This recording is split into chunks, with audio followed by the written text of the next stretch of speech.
ꯁꯥꯕꯗ ꯉꯥꯏꯔꯤꯕ ꯌꯨꯝ ꯃꯩ ꯊꯥꯗꯣꯛꯄꯤꯈ꯭ꯔꯦ 이마나 까다이다 이사 누파나 까다이다 에 농담바 낭기 거리 농담노 아이나 까나다 거리 라안드나 아시군바 피범다 다할리브노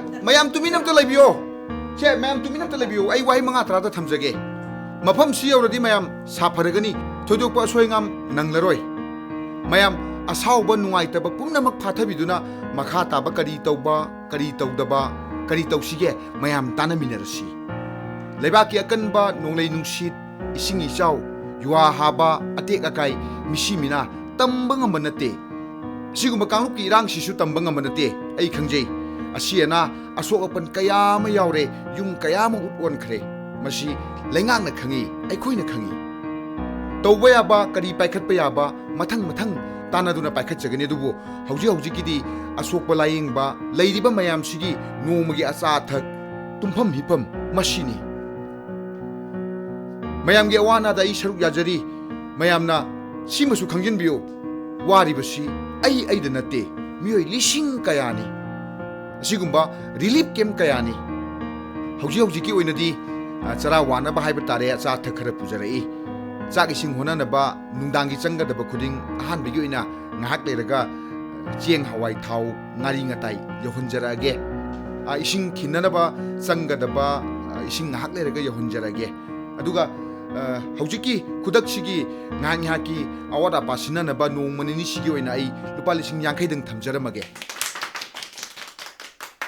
kanano lobi gadaba duga KMC gi khara ka thokpa ngamgadaba mi manga taragi committee gumba ma sembiro aduga committee duna pumnamak thengnana ba sinna ba hanagi mairagi ima club ki secretary gumba oibirakpa yawbidabra yawbidadi chongthokpiro yam nungai jagani ima sune mairagi thau pujarai oh hoi yam nungai je ima mari manga chongthokpiro aisu thau pujage hoi yam nungai je loina na mayam puning phathabiu asawbana nungai taba ungduna leibana afaba poloi pura oi lenga ki committee semduna aranba kana no thigat halagani aranba sing lemna tharoi matik chaba cherak phangangani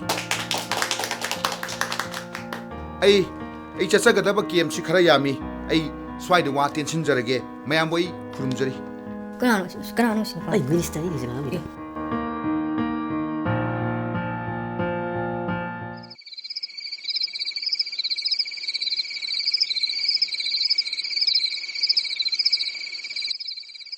ꯑꯩꯅꯅꯦ ꯀꯟꯅ ꯈꯜꯂꯤꯁꯦ ꯂꯥꯏ ꯂꯩꯕ꯭ꯔꯥ ꯂꯩꯇꯕ꯭ꯔꯥ ꯍꯥꯏꯌꯨ ꯃꯗꯨꯗꯤ ꯂꯨꯈ꯭ꯔꯕ ꯋꯥꯐꯝꯅꯤ ꯇꯥꯗ ꯂꯩ ꯂꯩꯇꯦ ꯌꯦꯠꯅꯕꯒꯤ ꯁꯨꯛꯂꯣꯏ ꯂꯣꯏꯕ ꯅꯥꯏꯔꯣꯏꯗꯕ ꯃꯔꯝꯅꯤ ꯋꯥꯔꯣꯏ ꯍꯥꯏꯕꯕꯨ ꯃꯥꯒꯤ ꯊꯥꯖꯕꯅ ꯑꯣꯏꯅꯤ ꯂꯩꯕ ꯇꯥꯔꯒꯗꯤ ꯂꯦꯡꯂꯤ ꯄꯥꯜꯂꯤꯕ ꯃꯔꯨ ꯑꯣꯏꯅ ꯖꯤꯕ ꯃꯌꯥꯝꯁꯤ ꯑꯁꯨꯛ ꯈꯦꯟꯅꯅ ꯁꯦꯝꯕꯤꯔꯝꯃꯤꯕ ꯀꯔꯤꯒꯤꯅꯣ ꯍꯥꯏꯕ ꯍꯥꯏꯗꯤ ꯁꯖꯤ ꯁꯉꯥꯏ ꯍꯥꯃꯦꯡ ꯁꯟ ꯂꯩꯔꯦ ꯑꯃꯔꯣꯝꯗ ꯑꯃꯨꯛ ꯀꯩ ꯅꯣꯡꯁꯥ 사행 잡아 지바 핫바 싸바 강부 엄마 오 야래 똑비로 아무따 포타비시 까나나수 다닝으로 예미 따드기세 카나바야 와펌니네 붕어 낭수네 암따 하우라노 이때마 호독보기 와디네때 따드기 와펌세 그런 누아이도리 이때마 사지 상하이 싱세 따다 개인 농사기 멋진작 오이너버 셈비리브라 해봐 하 사오크르버 사무 이섬점 잡아 랭엄 상엄다바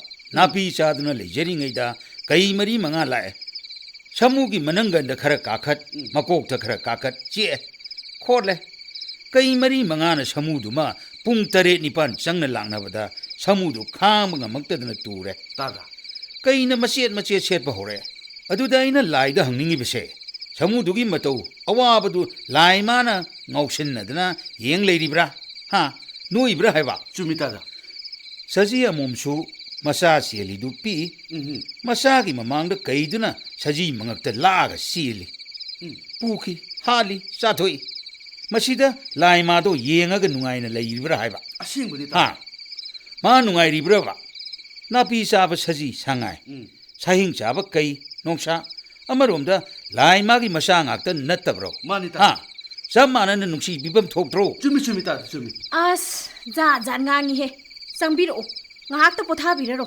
ꯍꯩ ꯀꯗꯥꯏꯗ ꯄꯣꯊꯥꯗꯣꯏꯅꯣ ꯐꯤꯕꯝꯁꯤꯗꯃꯐꯝꯁꯤꯗ ꯑꯩꯅ ꯍꯥꯏꯔꯤꯁꯦ ꯌꯥꯅꯤꯡꯗꯕ꯭ꯔꯥ ꯏꯕꯨꯡꯉꯣ ꯑꯦ ꯌꯥꯅꯤꯡꯉꯤ ꯇꯥꯗ ꯌꯥꯖꯅꯤꯡꯉꯤ ꯑꯅꯤꯁꯤꯗꯤ ꯑꯗꯨꯗꯒꯤꯗꯤ ꯇꯥꯗ ꯃꯤꯗꯁꯨ ꯑꯗꯨꯝ ꯃꯉꯥꯏꯀꯣ ꯁꯥ ꯉꯥꯗꯁꯨ ꯑꯗꯨꯝ ꯃꯉꯥꯏ ꯅꯍꯥꯟ ꯃꯄꯣꯛꯇ ꯃꯥꯅ ꯇꯧꯖꯔꯨꯕ ꯃꯗꯨꯒꯤ ꯃꯍꯩ ꯄꯥꯛꯅꯅꯤ ꯍꯥꯏꯅꯩ ꯇꯥꯗ ꯑꯗꯨꯗꯅꯤ ꯑꯩꯅ ꯑꯃꯨꯛ ꯍꯪꯅꯤꯡꯉꯤꯁꯦ ꯃꯄꯣꯛ ꯑꯃ ꯍꯦꯛ ꯍꯧꯕꯗꯨꯗ ꯅꯍꯥꯟ ꯃꯄꯣꯛꯇ ꯀꯩꯗꯧꯕꯒꯤ ꯐꯠꯇꯕ ꯊꯕꯛ ꯇꯧꯅꯤꯡꯅꯕ ꯂꯥꯏ ꯃꯥꯅ ꯁꯤꯟꯕꯤꯔꯤꯕꯅꯣ ꯍꯥꯏꯕ ꯆꯨꯝꯃꯤ ꯇꯥꯗ ꯑꯗꯨꯁꯨ ꯁꯖꯤ ꯁꯉꯥꯏꯕꯨ ꯅꯍꯥꯟ ꯃꯄꯣꯛꯇ ꯀꯌꯥꯝ ꯐꯠꯇꯕ ꯇꯧꯔꯝꯗꯣꯏꯅꯣ ꯍꯥ ꯃꯈꯣꯏꯅ ꯐꯠꯇꯕ ꯇꯧꯒꯦꯅ ꯇꯧꯔꯕꯗ ꯅꯥꯄꯤ ꯑꯅꯧꯕ ꯊꯠꯇꯅ ꯆꯥꯏ ꯅꯥꯄꯤ ꯑꯅꯧꯕ ꯅꯦꯠꯈꯥꯏ ꯍꯥꯏꯇꯥꯔꯦꯅꯦ ꯃꯥꯅꯦ ꯇꯥꯗ ꯑꯁ ꯃꯤ ꯂꯣꯏꯅ ꯌꯦꯡꯅꯔꯛꯑꯦ ꯃꯤ ꯆꯪꯕꯤꯔꯛꯑꯣ ꯑꯩ ꯆꯪꯉꯦꯀꯣ ꯑꯩꯅ ꯃꯈꯥ ꯇꯥꯖꯅꯤꯡꯉꯤꯁꯦ ꯁꯖꯤ ꯁꯉꯥꯏ ꯍꯥꯃꯦꯡꯅꯆꯤꯡꯕ ꯅꯥꯄꯤ ꯆꯥꯕ ꯃꯈꯩ ꯆꯥꯎꯈ꯭ꯔꯕ ꯂꯝꯍꯥꯡ ꯇꯨꯃꯥꯡꯗ ꯄꯨꯂꯞ ꯂꯩꯍꯜꯂꯣ ꯁꯥꯍꯤꯡ ꯆꯥꯕ ꯃꯈꯩ ꯑꯃ ꯄꯨꯂꯞ ꯊꯝꯕꯤꯔꯣ ꯍꯥ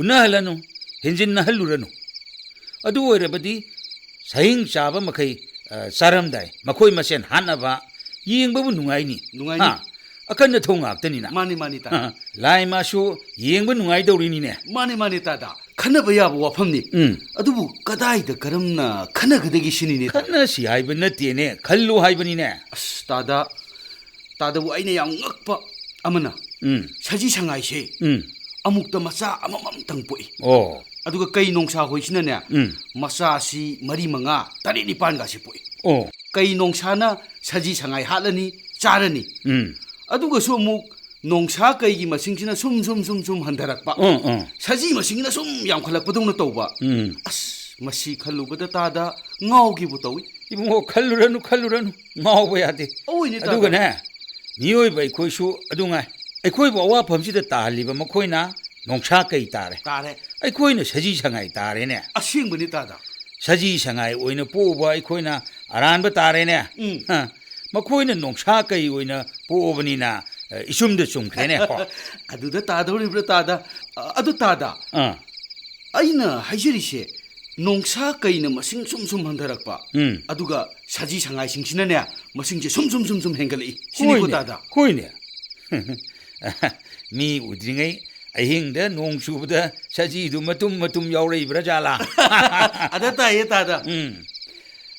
로셀라시. 호이 따다. 아묵 한절러보다 아로이 보이나.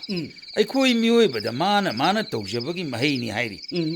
호이 타복 수닝다바 달라가 레이터 라이르기 세이팅 방바나 아마니. 마니 따다.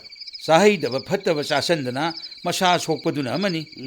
아이나 하이저버디 하행 마폭다 와나나바 아와 세이팅 방나바 한덩 마폭시다 팟다바 타복 미원다 아까이바 타복 떠올리아이. 오 따다. 아두다 마나 셴비보 오이러버디 따다. 아까이바 타박 팟다바 타박 동닝이바 와칸 하이가드라 마두기 샤룩도 라이마나 그이도버게 합진비레이노 하이바 쭌미네 따다. 따루 따난 미 구딩기 마나나 셴비바 샤비럭바 야드라 하이바니 아씨 캉레 따다. 따다나 ꯉꯥꯡꯉꯤꯕꯗꯨꯁꯨ ꯆꯨꯝꯕꯗꯨꯝ ꯃꯥꯜꯂꯤ ꯀꯣ 따다. ꯑꯗꯣ ꯂꯥꯏ ꯃꯥꯒꯤ ꯋꯥꯈꯜꯁꯦ ꯑꯩꯈꯣꯏꯅ ꯂꯥꯝꯕ ꯐꯪꯕ ꯅꯠꯇꯦ. 시드니 칼루보다네 꼭시 아이 ngau게 taw이 따다. 이노이 뭐 칼루노 야만에 벤데다네 이딕 이파 나타나 ngang 바이두니 아마롬다 아이기 욤 메이 타도고 그래 셀툼 만짱 망키바 이샤루 홍보 까이리베세 마나 미싱두 셈바니나 마나 또부가 잡 마네이 항항 하이헤이다 바이레 와라바니나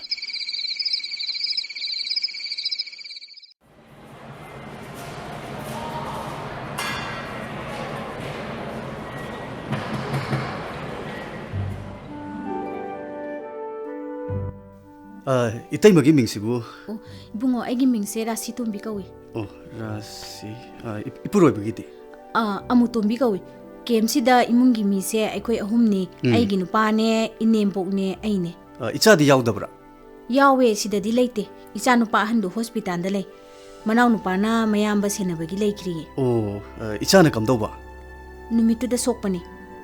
ꯈꯣꯡ ꯑꯣꯏ ꯁꯣꯏꯅꯥꯒꯗꯕ ꯃꯥꯜꯂꯦ ꯀꯟꯅꯕꯨꯗꯤ ꯂꯥꯌꯦꯡꯕꯤꯔꯤ ꯑꯣ ꯌꯥꯝ ꯅꯨꯡꯉꯥꯏꯇꯕ ꯋꯥꯔꯤꯅꯤ ꯑꯗ ꯏꯇꯩꯃ ꯄꯨꯟꯅ ꯃꯤ ꯀꯌꯥꯃꯨꯛꯅꯣ ꯀꯦꯝꯞꯁꯤꯗ ꯂꯩꯔꯤꯁꯦ 45ꯗꯅꯤ ꯇꯨ ꯑꯁꯣꯝꯒꯤꯁꯤꯗꯗꯤꯅꯦ ꯆꯥꯝ 130 ꯆꯥꯝ 90 ꯌꯧꯕꯅꯤ ꯑꯣ ꯑꯗ ꯃꯌꯥꯝꯁꯤ ꯆꯥꯕ ꯊꯛꯄꯒꯤꯗꯤ ꯏꯇꯩꯃ ꯂꯩꯉꯥꯛꯅ ꯈꯔ ꯂꯩꯀꯥꯏ ꯁ꯭ꯋꯥꯏꯅ ꯈꯔ ꯃꯔꯛꯇ ꯄꯨꯛꯆꯦꯜ ꯆꯥꯎꯕ ꯃꯤ ꯈꯔꯁꯨ ꯂꯥꯛꯑꯒ ꯑꯗꯨꯝ ꯆꯥꯅ ꯊꯛꯅꯕ ꯑꯗꯒꯤ ꯁꯦꯜ ꯊꯨꯝ ꯈꯔ ꯄꯤꯔꯝꯕꯁꯨ ꯌꯥꯎꯋꯤ ꯑꯣ ꯑꯗ ꯊꯣꯛꯏꯕ ꯊꯧꯗꯣꯛꯁꯤ ꯏꯇꯩꯃ ꯀꯝꯗꯧꯅ ꯀꯗꯥꯏꯗꯒꯤ ꯊꯣꯛꯂꯛꯄꯅꯣ ꯍꯥꯏꯕꯁꯤ ꯑꯩꯈꯣꯏ ꯂꯣꯏ ꯈꯪꯅꯔꯦ ꯑꯗ ꯁꯤꯒꯤ ꯃꯇꯥꯡꯁꯤꯃ ꯈꯔ ꯁꯝꯖꯤꯜꯂꯒ ꯏꯇꯩꯃꯅ ꯊꯦꯡꯅꯔꯛꯄꯗ ꯅꯨꯃꯤꯠꯇꯨ ꯀꯔꯝꯍꯥꯏꯅ ꯍꯧꯔꯛꯄ ꯍꯥꯏꯐꯦꯠꯇꯪ ꯇꯝꯕꯤꯌꯨ ꯏꯇꯩꯃ ꯅꯨꯃꯤꯠꯇꯣ ꯑꯩꯁꯦ ꯆꯥꯛ ꯊꯣꯡꯉꯤ ꯏꯆꯥꯅꯨꯄꯥꯒꯤ ꯃꯃꯥꯟꯅꯕ ꯑꯅꯤꯁꯨ ꯆꯥꯛ ꯆꯥꯅꯦꯅ ꯂꯩ ꯅꯨꯃꯤꯗꯥꯡ ꯄꯨꯡ 8-9 ꯑꯗꯨꯋꯥꯏ ꯑꯣꯏꯔꯝꯒꯅꯤ ꯑꯩꯈꯣꯏꯒꯤ ꯃꯈꯥꯔꯣꯝꯗ ꯌꯥꯝ ꯂꯥꯡꯅꯕ ꯇꯥꯏ ꯃꯔꯛꯇ ꯅꯣꯡꯃꯩ ꯃꯈꯣꯜꯁꯨ ꯌꯥꯎꯏ ꯑꯗꯒꯤ ꯑꯩꯈꯣꯏꯅ ꯊꯣꯛꯑ ꯌꯦꯡꯀꯥꯟꯗꯗꯤ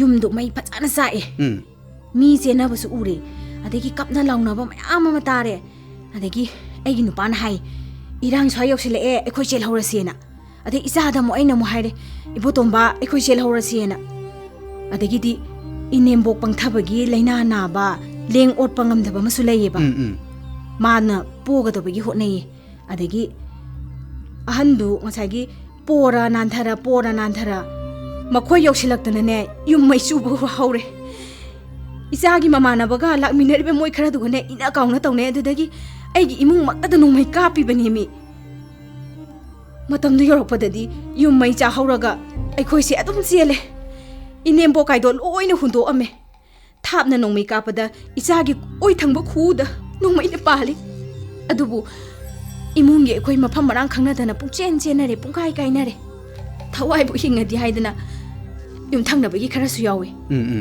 ꯁꯥꯐꯒꯗꯕ ꯃꯐꯝ ꯑꯃ ꯌꯧꯔꯀꯥꯟꯗꯗꯤ ꯏꯅꯦꯝꯕꯣꯛꯀꯤ ꯈꯜꯂꯛꯑꯦ ꯃꯈꯣꯏ ꯃꯄꯥꯁꯨ ꯃꯃꯥ ꯀꯧꯗꯅ ꯀꯞꯄꯤ ꯑꯩꯁꯨ ꯀꯞꯄꯤ ꯄꯨꯡꯃꯨꯛ ꯑꯣꯏꯒꯅꯤ ꯑꯦꯝꯕꯨꯂꯦꯟꯁ ꯂꯥꯛꯇꯅ ꯏꯆꯥ ꯌꯥꯎꯅ ꯑꯁꯣꯛꯄ ꯈꯔ ꯍꯣꯁꯄꯤꯇꯥꯜꯗ ꯄꯨꯔꯦ ꯍꯣꯁꯄꯤꯇꯥꯜꯗ ꯏꯆꯥ ꯊꯝꯂꯝꯂꯒ ꯍꯜꯂꯛꯄꯗ ꯃꯈꯣꯏ ꯃꯌꯥꯝꯁꯦ ꯀꯦꯝꯞꯇ ꯂꯩꯔꯝꯃꯦ ꯑꯗꯨꯕꯨ ꯑꯩꯒꯤ ꯅꯨꯄꯥꯗꯤ ꯈꯔ ꯇꯔꯪ ꯆꯠꯂꯝꯃꯦ ꯋꯥ ꯉꯥꯡꯅ ꯁꯛꯅꯕꯗ ꯐꯔꯛ ꯈꯔ ꯆꯠꯅꯔꯦ ꯑꯗꯨꯒ ꯏꯅꯦꯝꯕꯣꯛ ꯂꯩꯍꯧꯕꯗꯨꯗꯤ ꯌꯨꯝꯁꯨ ꯃꯩ ꯆꯥꯍꯧꯔꯦ ꯀꯝꯗꯧꯕ ꯁꯤꯗ ꯂꯩꯔꯤꯁꯤꯅꯤ ꯃꯈꯣꯏꯁꯤꯡꯗꯨꯒꯤ ꯃꯔꯛꯇ ꯃꯤꯅꯨꯡꯁꯤ ꯆꯥꯎꯕ ꯄꯨꯛꯆꯦꯜ ꯆꯥꯎꯕ ꯋꯥꯈꯜ ꯆꯦꯟꯕ ꯌꯥꯎꯕꯖꯥꯠꯅꯤ ꯏꯅꯦꯝꯕꯣꯛꯇꯨ ꯃꯩꯁꯥ ꯐꯪꯉꯣꯏꯗꯕ ꯃꯐꯝ ꯑꯃꯗ ꯐꯛ ꯑꯃꯗ ꯍꯤꯞꯍꯟꯕꯤꯔꯝꯃꯤ ꯑꯩꯒꯤ ꯅꯨꯄꯥꯅ ꯌꯥꯝꯅ ꯅꯨꯡꯉꯥꯏꯇ꯭ꯔꯤꯁꯦ ꯏꯆꯥ ꯅꯨꯄꯥꯗꯣ ꯍꯥꯏꯅ ꯁꯤꯡꯅꯗꯨꯅ ꯂꯨꯍꯣꯡꯒꯗꯕ ꯊꯥ 3 ꯈꯛꯇ ꯉꯥꯏꯔꯀꯥꯟꯗꯅꯤ ꯌꯨꯝ ꯁꯥꯕ ꯂꯣꯏꯕ ꯅꯨꯃꯤꯠ 10ꯅꯤ ꯐꯥꯗ꯭ꯔꯤꯕ ꯑꯗꯨꯗꯒꯤ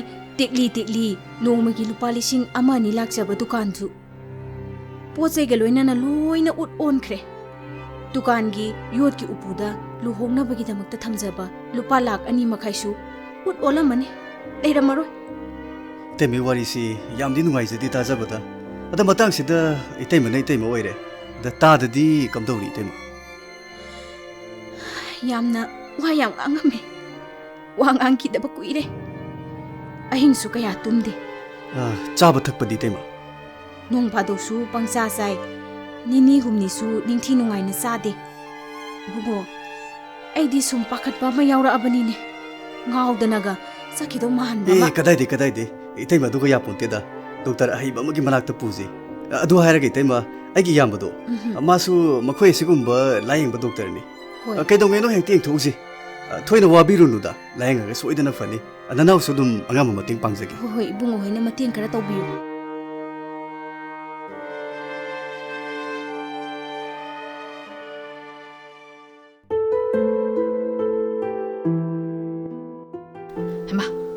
ꯌꯥꯝ ꯄꯨꯕꯤꯔꯛꯑꯦꯗ ꯁꯤꯗꯤ ꯄꯣꯠ ꯆꯩꯁꯤꯡꯁꯤꯕꯨ ꯀꯗꯥꯏꯋꯥꯏꯗ ꯊꯝꯍꯟꯁꯤꯒꯦ ꯑꯁꯤꯒꯤ ꯍꯥꯡꯉꯤꯁꯤꯗ ꯍꯥꯟꯅꯒꯤ ꯈꯔ ꯂꯩꯔꯤꯕꯁꯦ ꯑꯁꯤꯒꯤ ꯃꯅꯥꯛꯇ ꯍꯦꯛꯇ ꯊꯝꯕ ꯌꯥꯅꯤ ꯌꯥꯝ ꯌꯥꯝꯃꯦꯗ ꯁꯤꯗꯤ ꯌꯥꯝꯕ ꯅꯠꯇꯦꯗ ꯏꯕꯨꯡꯉꯣ ꯑꯅꯤ ꯍꯥꯏꯔꯤꯕꯁꯤꯗ ꯊꯥꯡꯖꯜꯂꯣ ꯀꯔꯤꯅꯣ ꯃꯁꯤꯕꯣ ꯕꯣꯔꯥ ꯈꯔ ꯆꯥꯎꯕ 3ꯁꯤꯅ ꯆꯦꯡꯅꯤ ꯈꯔ ꯄꯤꯛꯄ 2ꯁꯤꯅ ꯍꯋꯥꯏ ꯃꯨꯛꯁꯣꯔꯤꯒ ꯍꯋꯥꯏ ꯃꯪꯒꯜ ꯀꯪꯇꯛꯀ ꯑꯇꯩ ꯃꯌꯣ ꯃꯆꯥꯁꯤꯡꯁꯦ ꯆꯦꯗ ꯏꯔꯕꯅꯤ ꯉꯥꯔꯤ ꯇꯤꯜꯍꯧ ꯉꯥ ꯑꯌꯥꯏꯕꯅꯆꯤꯡꯕ ꯑꯁꯤꯅ ꯉꯥ ꯀꯧꯇꯥ ꯈꯔ ꯌꯥꯎꯕꯅꯤ ꯌꯥꯝꯅ ꯅꯨꯡꯉꯥꯏꯖꯔꯦ ꯌꯥꯝꯅ ꯄꯨꯕꯤꯔꯛꯑꯦ ꯁꯤꯗꯤ ꯀꯅꯥꯒꯤ ꯃꯤꯡꯗ ꯀꯔꯤ ꯂꯝ ꯍꯥꯏꯅ ꯏꯖꯧꯒꯦ ꯁꯤꯗꯤ ꯑꯩꯈꯣꯏ Kanglai Ima Yaifa Thorum Sin Balupni. Aina Secretary ni, Mana President, Makoi Anina member ni. Hauzikidubu Kanglai Ima Yaifa Thorum Sinbi Haibaniko. Hoi. Ming Sibu. Aigin Hentoi bi Mana Memzaton. Makoi Anina Lintoi Tomtin. Ibungo Ani Jangao. Mayam photo na minase. Mayam pot sigi manakta oina nambana nungai do mali pot ki manakta namsi. Adudi yam phai. Swada. Ai su khanami. Ibungo matai sida si yarani ko. Yani. Yaraba heta kapa loire. Mayam punna somdam ta yingbiroba. Ibungo hoigine pauche da happy bado, pauche gi mathakta machi da hapadu nungaite. Manung oirasu khara chauna pau khara kupna iraga hapiyo. Amta ngang bi khidu se. Photo sem ta kap khige. Ready? Ibungo mari manga kapu. Aigi dine nokpe tawba khalaga hapiyo. Nahan mu kapi bado isu sugali yam thi. Kapse. Ready? 1, 2, 3. Nahan gi tudi yam na thida. Phi machu su pon ole. Hoi ne. Aduna ba isu phi phajaba khalaga ila isini. Mayam sibu chaga thaki sidana koigi relief camp ki cha insang su khara mahau yeng mina kise. Adugi di nongma kari no puraga mulak chagi. Ngasigi di hanjakrage. Atopa camp tasu chatoba leiri. Ado cha mamam tangdi thakmina ba phabani. Thakchare roigi warau bi beatri. Ngasigi di yaujarage.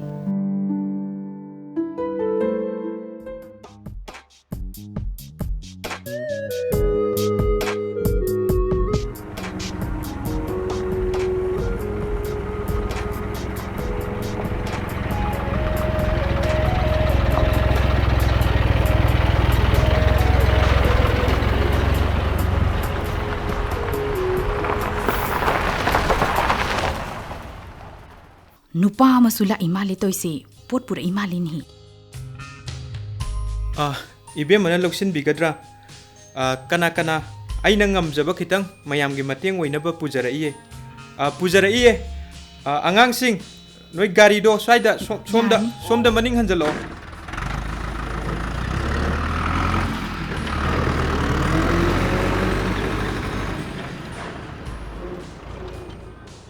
Yarni si yoradine. Akoy mayam honjinjarage. Nakoy mayam pot singsi amukta isalu laune. Hon bagidi ay angang lai singse moina dum honjanjani. Isandrasu yani da ibirunuda. Tilho alu gase big nin he toise. Songi beg masa ahum sina sisana mangal mapum mairungbi. Ising bottle sibo ising bottle gasu yamin he. Yamde. Lising samga khaktani bottle mayam sina thakpadane nini humni dei wadane dum loi khadam. Haima jing sisu maitei jing mali. Super ni hen ne phangbada ware hojiga dunani da. Haima big manga oira mali. Beg manga oiromgani ibema se kaino ni sinane awala pa yeng nagadra palising kuntra khaktani ko. As karino to birisibo. Yamaleda kardang bibiro. Yani. Aina yane na pijarabni. Ibungo se ibungo nangna loksalu se. Mayam sigini ko aina pirise apun bagini ko. Ming leipam amuktang habiyo isinjake. Aduda di tawbinu ko adum tang di tawbinu. Mayam sibunet aseng na nungsijadana aina ngamjaba khara pangjabani. Aigi ming satna ba tawjabane sade. Ibungo saw mobile do kapirakanu ko amta muthat piu. Pau se daga kaida amta hapirakan. Tamo kauzarage. Tamo gi photo je thamjan jahorage. Kana mata da khoi uthok charo. Adubu tamo hoi gumba awana taraba singbu taseng na nungsibiba isagi mingchat ki khandaba tawbi malgi khandaba misak amagi saktam punsi chupa kaudanaba. Tamo hoi gumbadi atang bani. Aikhoi sukhangi aikhoi bu nungsiba budi masagi mingchat chatnaba khanba kaya amani. Miyoi base makhal haiduni.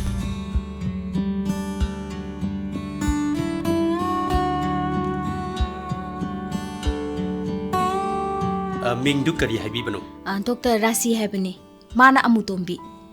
Yani, aina hangjabu kuding iyamana kumbiyo. Somgi imungi wari ayambadi ayi inau pauche daleba sanato manangarang nundang kara lirame. Hek inau nupa oibirabra Dr. Gya. Hek maktinate kuratongi amata pokjaba inau ne. Iyambagi mingdubu. Amutombi. Kari tabak tawbiramba. Dukan phambani. Itema. Wari si yari ke iyambaga sasage. Iyamba dukan dubu kana kibro. Ibungo. Ibungo doctor, dukandu kana babudi kana ki. Aina pambadi, aigi nungai tabase kudak ta kong naba hidak pami. Hidak ijagadori bane. Yaragana hidak iroi dauri ni. Chaba thakpadi chaning ba chaning daba. Ayamba matam da chaning de. Karabudi chai. Sidana ba haidana. Aina khanjai. Aina hingdana kaidur doi nona. Hingna ba sari se. Hauragabudi khara sai. Itay ma adudi mayamgi hauna binida. Ahing sima tumba ya de. Numidang pung tarani thoi. Amaga swaidagi khara tummi. Adudagi pung ohum mari tarakpada langkhanaba mi yaure. Adudagi adum tumdre. Sauningba amamuk hapselle. Saubirunu da yamba. Mi makal ni. Numidang pung tariat nipan tumbusu yaurungani. Makoi dunini ayuk te lang siya. Makoi na amuk numidang pung taraga taradi. Mayam tumbiro. Ay ko'y tumba yadre. Laura iponida. Mi makal yamba ni da jat-jati thuani. Yamba hujik nungay tribasi kari-kari no. Saba loibada ngay riba yum sakre. Hingna bagi lambi oijaramba dukan may sakre. Luhonga ni Lanjaba isanupa hospital da lady. Makong na makakani hayni. Ay isado. Uning da na ay nong matasatre. Makong na mayaw da ba. Isahagi saktam ay yeng bang mo. Yamba, matang sida ay wafam karatam jage. Sumtanasiko. Why? Handaki irang sida mi kaya si tabi bro. Ay mun na di kangre. Sama muk. Hay bra. Yum di kaya mo may chakre tabi. Yum yamba maleda. Samri siya nga hay bra. Yum chamri sa mga danate. Yam kre yamba. Itay makoy tada koy adudagi. Karap hazaba, hena hazaba, hena wana sazaba kaya mani. Aduga, mi sibasu chama yam na hele. Imung amagi nupi hingauraga. Machanupa ani mapuriba puna siki basu yauri. Oh. Nupi tu kam daurungani. Hoyne. Songi di chanupa kong nama soy na ibani. Kem mapam kaya dami lising tada tigi hena pibam pataba yauri bani. Iyamba, malem sida machi da awabagi wari awaba mi kayam lay. Oh. Lak da lay. Adubu punsini khandana thenggari bani. Ipai pugi haina basu laydana. Miyoi bugi punsi se awaba sangbai nungai ba laitang ne hainari bani. Hoy mo. Aina mapanda thengna jarakpa awaba mi magi wari lijage. Oh. Nupa do ukil ne. Macha nupa chahi taruki amaga chahi marige amaga anile. Oh. Magi nupi ka mamaga cancer nai. Magi ukil gi thaba khara sontharakpa. Yumgi kagi bhara piba ngamluttaba adudagi kamdore. Macha ani du pamaga dolan mathon tariat wangbadagi chongthai. Oh. Macha ani du siminakre. Masu on thok pa haiduni. Macha ani thambira mabadi phaidana. Khana seba. Leihori ba cancer nari ba mamaga magi nupi kana. Nupa du macha ani duga. Sumaina sikre tabada. Maduda makoini na khalam gadabu wakando. As khalubadane tu bujumi da doctor ki wari sidi. Iyambadi kari phaubi bage. Haifam khangde doctor. Asigumba wari se malem sida lak ni. Aduna tabada iyambo phegi wari laikhidraba ukildu digi hena phibam sokpa kayama. Maganthi maringjel fudoktuna mi oikiba mithoi mihenba kayagi wari sule. Anidang khudam pijage. Yarani wakhal khara tajare. Samjanjarabada Ichanupagi khongdu maduma wabiruranu khong phajana hape. Mana football sanagadaba lamjen chengadaba natabanina. Chumna aikhoidawna leibagidi karisu kairaroi minasu khangoida. Ichagiduma hena wabiruranu. Mathangda mangkiba yum sani icha luhongni. Khara thengthabagi wafamna amani. Tabiramgani. Laingakna yum kai mangkibasing sagadabagi mawong yengaga. Lak tara lak taret, lak manga, lak ani mawong yengaga pirani haibataji. Hoy mo. Hoy, haina bataje. Adu madi oiroi doba wane na walo bide. Thawoina tawyade. Apuna bamada dum pudana le. Tada thajabiyo. Soitana pangakani. Hoy mo. Matamduda aigi inau sanato magatanabiyo. Masu sanga yamna leibani. Aduga luhongnaba sel su ningbu ningadi dum lakanida. Hong dre nupi mayumga yanaraga kainya amak katlaga samjan basu yaina. Hoy. ꯑꯩꯈꯣꯏꯒꯤ ꯏꯆꯥꯅꯨꯄꯥꯒ ꯏꯃꯧ ꯑꯣꯏꯒꯗꯧꯔꯤꯕꯗꯨꯒ ꯂꯩꯃꯤꯟꯅꯍꯟꯅꯕꯅꯤ ꯌꯥꯝꯅ ꯆꯨꯝꯃꯤ doctor ꯗꯣꯛꯇꯔꯅ ꯍꯥꯏꯕꯤꯔꯤꯁꯦ ꯃꯃꯜ ꯌꯥꯝꯈ꯭ꯔꯕ ꯋꯥꯅꯤ ꯑꯃꯅ ngasimak malemsigi machi-machida lan soknari nungtigi mi siri yum kai bomna thugairi tada masini wakhandu da phana kanbiyo asa no bu tawbiyo madu fangnana ba tungnana ba khoi mayam leidi kaina mo loina na tha ahumdang nomagi guli ani ni chase hoi mo asa ma kai khraga ningba hekta kai ba masi mapung phaba punsi na ti haidana akangai singna takpi mo asa kaya kaiba kaya mai thiba madu nam khairaga mi oirak paduni phida moigadaba punsi haibase tada hidak suna sase ai layang na busel ga logjeroida hidak su pijagi doctor gi pukjel sidi awana khara mating pangna ba haibaduni yamba hidak se chabiro ko sarage doctor gi wari shu nungai wari tabada ai gi awaba khara hantabagum tawi no muda kaya saga dagi haibado ai ijerage